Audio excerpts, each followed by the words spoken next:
солҳои охир бо шарофату баракати сулҳу ваҳдат ва тинҷию амонию созандагию бунёдкориҳо баҳри меҳнату истироҳати аҳли ҷомеа корҳои назаррасе ба иҷро расида истодааст. Аз ҷумла дар шаҳри Исфара боғи истироҳатӣ ва фароғатии ҷаҳони нав мавҷуд аст ва фаъолият дорад, ки дар ин ҷо хурду бузург, ҳатто сокинони шаҳру ноҳияҳои гирду атроф лаҳзаҳои фароғати худро хуш мегузаронанд. ба ихтиёри кӯдакон воситаҳои сершумори дилхушӣ ва нуқтаҳои фурӯши яхмосу нӯшокиҳои ташнашикан хидматгузорӣ менамоянду барои нафарони баркамол тамошои вақтхушии фарзандони кӯчаку суҳбатҳои дилнишин дар ҳавои тозаву қарибии фаввора ва гулзорҳо роҳатии нотакрор мебахшад. бо ибтикори роҳбари боғ ва мақомоти иҷроии шаҳри Исфара ҳар ҳафта як бор шомгоҳон ба таври ройгон ҳунарнамоии санъаткорон доир карда мешавад.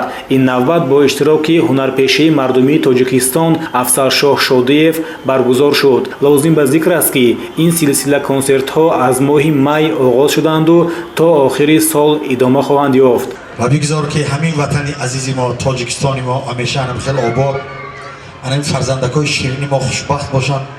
дар зери сиёсати бузурги пешвои муаззами миллатамон ҳамин ватана обод кардем, бо ободтар кунем ва зинда бод Тоҷикистон, зинда бод ҳар кадоми шумо. сайругашти бароҳати мардум, рақсу бозӣ ва сарафшонии насли ҷавон ва шодмонии беканори кӯдакон дар боғи фарҳангиву фароғатии ҷаҳони нав, ин ҳама нишони зиндагии осудаву ором ва умедвориҳои нек ба фардои боз ҳам хубтар аст.